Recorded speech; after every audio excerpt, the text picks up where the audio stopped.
Querido colega, doutor, doutora, advogado, trabalhista, aqui é o professor Custódio Nogueira, juntos hoje para a gente poder bater um papo a respeito de acidente de trabalho no que toca à narração dos fatos na petição inicial. Sem dúvida nenhuma, eis aí um ponto que a gente pode dizer, né, que é o ponto nodal da coisa, né? Então é aí que você muitas vezes consegue, você que está me ouvindo aí, advogado do empregado, né?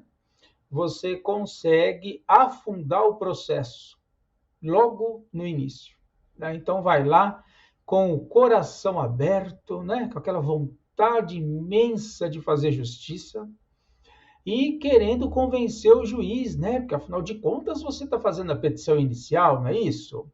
E a petição inicial foi feita para convencer o juiz lá, né? Ou a juíza, como você preferir, o juízo. Então, e aí? Não é. Já começou errado, né? A petição inicial não serve para convencer ninguém. Por quê? Porque você está fazendo uma petição inicial. Você não está fazendo um mandado de segurança. Ah, é diferente? Ah, me parece que sim. O mandado de segurança, ele não admite dilação probatória. Se diz lá, a prova é prima facie, ou seja, de cara, não é? Você já tem que trazer a prova. Aonde? No mandado de segurança. E na petição inicial? Fica quieto. Se atenha à lei. Narre os fatos de forma breve, objetiva, curta, do jeito que está na lei. Que lei? Ué, você não está na Justiça do Trabalho? Então, a lei é CLT. Aí está escrito lá na CLT o quê? Artigo 840, parágrafo 1º. A petição, mesmo com a reforma trabalhista, que já tem seus anos aí, né? A petição conterá um breve relato de fato. O que é um breve relato de fato? Olha, não precisa muito estudo, sabe aquela coisa de gente vai lá, faz faculdade, faz mestrado, né? Aí depois faz doutorado, aí depois vai estudar fora, aí a pessoa estuda tanto que ela pira e esquece das coisas. Então, não parece que precisa ter uma formação dessa natureza para ter um pouco de sensibilidade e se permitir entender o que significa um breve relato de fato. Então, um breve relato de fato é um breve relato de fato. Fale o que você tem para falar de forma breve, fique quieto, não é? Até porque você, que é advogado do empregado, da empregada, dos dependentes do trabalhador falecido, já que aqui é acidente de trabalho, se você tem procuração deles, que representam o polo ativo, então limita-se a fazer a peça inicial. Você não precisa fazer a contestação. Mas como assim a contestação? Porque tem advogado, advogada, que tem a procuração para representar o polo ativo, e aí fala tanto na peça inicial, mas fala tanto que fez a defesa. Você fala mais, você dá todas as ferramentas possíveis e imagináveis para que o advogado da reclamada te arrebente. Simples assim. Né? Digo isso com muita tranquilidade, porque por mais de 10 anos trabalhei no escritório só de reclamada, que era um escritório empresarial.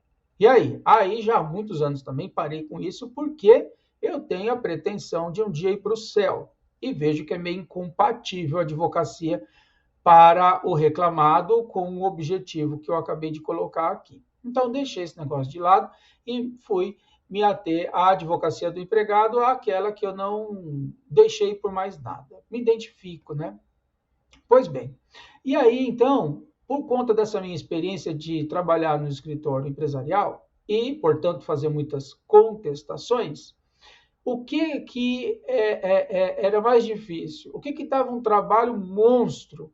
Era fazer uma contestação de um advogado razoavelmente inteligente. Como assim? De um processo cujo advogado do autor era razoavelmente técnico e não falava muito na inicial, falava pouco, trazia os fatos de forma breve. que é o que a lei exige. E aí? Aí, meu amigo, é difícil demais de você contestar. Por quê? Porque não tem onde você se agarrar para fazer a contestação. Já te contaram que a peça de contestação ela é feita em cima da inicial? Então, se a inicial é um campo minado que fala pouco, como é que eu vou fazer minha contestação? Contestação sai com facilidade quando você tem, por exemplo, uma peça inicial que a advogada ou advogado lá falou um monte. Sabe esses advogados que não sabem direito o que está fazendo? Aí vai lá e fala. Para narrar um acidente de trabalho, o camarada me leva 2, 3 laudas para contar o que aconteceu. A impressão que dá é que a pessoa não tem mais o que fazer na vida. Aí ela fica relatando o fato lá. Mas isso é um prato cheio para o advogado reclamado, ele deita e rola e faz a contestação com muita tranquilidade em cima de tanto que foi falado na inicial, né? Se você não conseguiu entender até agora, imagina assim, quanto mais você fala na inicial, mais você tem que provar. Portanto, fica quieto, fala extremamente o necessário, não é? E aí você vai conseguir, pelo menos, começar com um pouco de técnica o seu processo. O que não significa absolutamente nada que você vai ganhar o processo, né? Que você vai, nossa, olha a minha petição inicial, arrebentei com a empresa. Acorda, que mundo você vive? Desde quando uma petição inicial vai arrebentar uma empresa? Presta atenção no serviço, advogada. Ô, doutor, calma. Se você conseguiu fazer uma petição inicial, que nos fatos você relatou muito pouco, extremamente necessário, quer dizer apenas então somente que você sabe o que você está fazendo. Mas não que você é diferente de ninguém. Muito menos melhor que qualquer outra pessoa. Denota apenas então somente que você tem um pouco de técnica. No relato de fato. Mas acaba aí? Não.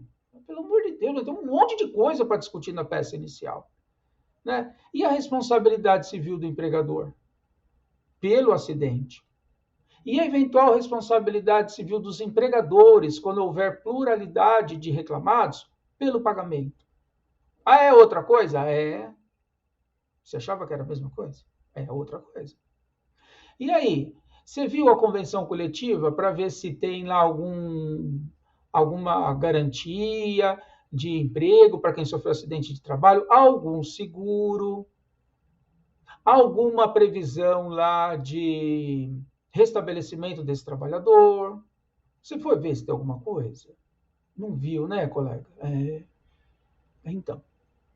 E o pedido do pensionamento, que é a indenização material, como é que faz?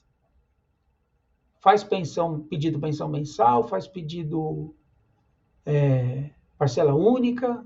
Se for parcela única, como é que faz o pedido? Se for parcela mensal, como é que faz o pedido? E fora isso aí, tem dano emergente? Mas o que é isso, dano emergente? É o que o empregado gastou. Você perguntou para o empregado se ele gastou com eventual cirurgia, precisou comprar muleta, cadeira de roda, remédio, sessão de fisioterapia, transporte para ir até lá onde faz essa fisioterapia e de volta. Você perguntou para o empregado? Ah, não perguntou também. Ah, muito bom. Ó, tua advocacia tá top. Que mais? Nossa, mas esse custódio, que sou eu, você é bocudo demais, né? Olha, a gente só tem 9 minutos. Você pode desistir ainda. Mas, enfim. E dano moral? Tem dano moral? Dano estético? Será que tem? O empregado lá perdeu um braço. Será que tem dano estético? Vamos pensar, fazer um esforço. Vamos pensar. Dá uma olhadinha pro seu braço. Se tirar ele, dá dano estético? Me parece que dá, hein? E aí a coisa vai indo, né? Que mais? Será que tem estabilidade? Será que tinha um plano de saúde que a empresa dava e aí ela mandou embora, o empregado cortou? Será que não cabe um pedido de tutela provisória de urgência para restabelecer esse plano? Olha que bacana. Então, são pequenos detalhes para plantar em você um horizonte para você enxergar, ter uma visão holística. Inicialmente, claro que tem muito mais coisas e que eu não pretendo exaurir o tema num curso tão rápido como esse, num encontro tão breve como esse. Isso aqui é só para você ter uma ideia. Mas isso tudo que eu abri agora nessa partezinha, por último que eu falei, ela tem a ver com os fatos. Mas o ponto do encontro nosso de hoje, o tema do encontro, é o relato de fato. Então, relato de fato é uma coisa, e tudo isso que eu comentei são as indenizações, a responsabilidade civil que vai permear a sua peça inicial. Então, esse aí é o caminho da coisa toda, né? O que já faz com que você enxergue um pouco mais. Quem sabe só esses 10 minutos já foram suficientes para que você conseguisse ter uma visão um pouco mais profunda da coisa. E junto disso tudo, vai ter, isso é para falar lá do que seria lá a causa de pedir, né? Comparando com a peça inicial, que são os fatos, dividido em tópico e tal. Aí depois vem o rol de pedidos. E ainda antes de entrar no rol de pedidos, dá para fazer um pedido de exibição de documentos para que a reclamada traga aos autos os documentos que se relacionam lá com a medicina e segurança do trabalho. Né? Então tem muita coisa para a gente fazer. Né? Já discuti ali que o valor que você vai indicar não limita a sua pretensão, até para você pensar. Imagina só, você vai fazer um pedido de pensionamento. O empregado tem uns 20 anos, perdeu a perna, e aí você vai fazer o pedido de pensionamento, tem que indicar um valor. Como é que você vai indicar o valor? Porque para indicar um valor, você precisa ter a redução da capacidade. E como que você vai saber qual é a redução da capacidade de um trabalhador que perdeu a perna? Ele é motorista, perdeu a perna. Dá para dirigir sem perna? Com uma prótese? Mas e a indenização? Ela é medida com a prótese ou sem a prótese? E agora? E como é que, depois que você conseguir resolver isso, e como é que você vai fazer a conta para indicar o valor? E se for pensionamento mensal? Mas e se for parcela única? Se for parcela única, tem deságio? Não tem? Então, você vê como é que é? Advogar no acidente de trabalho, tramita na Justiça do Trabalho? Tramita, mas é uma petição civil. O grau de responsabilidade que envolve isso daqui é inimaginável. A título de curiosidade, uns meses atrás, um professor me indicou para uma pessoa familiar. Essa pessoa me procurou e disse o seguinte: olha, a mãe da trabalhadora. Ela disse assim: a minha filha lá, ela não consegue mais se comunicar com a gente por questões psiquiátricas, está uma situação muito complexa, e no caso dela foi feito um acordo na audiência. E ela dizendo que acompanhou esse acordo. E aí foi combinar, ela gravou sem autorização, a mãe. E aí ela disse assim: o acordo foi de um valor razoável, quase R$1 milhão, e com a condição de que a filha, né, que era trabalhadora lá do banco, ficasse no plano de saúde do banco de forma vitalícia. Então não ia pagar mais o plano. Muito bem, muito bem. Foi o combinado? Foi. Verbalmente combinado entre o advogado dessas pessoas aí, que era a reclamante, e a advogada do banco. Foi isso que foi combinado? Foi. Chegaram nesse acordo? Chegaram. Tá gravado? Tá gravado. E aí? Aí na ata constou que foi feito o acordo, que ia ser pago de tal forma e tal, não sei o quê. E quanto ao plano de saúde, foi aquele texto padrão de que a pessoa tem o plano por 24 meses. Por quê? Porque era o texto padrão da ata da audiência. Se você já fez audiência trabalhista, você deve saber como é que é, né? Corrida de cavalo. Aí deu acordo, tem que tirar da frente, porque tem muita coisa para fazer, juiz não tem paciência, não. Então, por exemplo, deu acordo. Se tem verba para discriminar, o auxiliar do juiz lá, ele já tem um código, F3, já sai. Vai marcar perícia, aperta não sei o que, já sai o perito, o nome dele, e-mail, com todas as ordens lá que tem que ser feito. Fez acordo, tem plano de saúde? Tem, então aperta lá, já saiu o plano de saúde lá. Mas aquele texto pré-fabricado da ata da audiência era o caso comum, quando tem rescisão e a pessoa fica com o plano. Por mais 2 meses no máximo, depois é desligado. Ou então vai lá e assume o plano, só que aí tem que pagar. No caso dela, vitalício. Vitalício, se você não entende direito, vitalício é até o óbito. Sem pagar. E saiu na ata que ela vai ficar mais 2 meses, ou 2 anos. E aí? E o advogado, por uma infelicidade enorme daquele advogado, que eu não queria estar na pele dele, mas de jeito nenhum, nem pelo quase foi 800 e poucos mil reais, 30%, dá um valor legal, mas nem para ganhar isso eu queria estar na pele dele. Por quê? Porque e agora o plano de saúde, como é que vai ficar? Por uma infelicidade monstruosa dele, que ele sofreu, que pode ocorrer com você, que pode ocorrer comigo, passou. Tá. E agora? Porque a mãe dela lá gravou. E agora? Vai ter que resolver. Né? Então. Já tentaram ir lá no processo, olha, tem a gravação. Não, a advogada do banco falou, não, doutor, é o que está na ata, o que consta é o que está na ata. Ah, mas eu vou em, faz o que você quiser. Entra com rescisória, põe fogo no mundo, não interessa. É você que era advogado, teu nome é que está lá e constou na ata um negócio que não foi combinado. E agora, doutor? E agora, doutor? Né? Então, você acha que advogar é o quê? Né? Então, a petição inicial, ela não é o ato mais importante que se pratica no processo como um todo.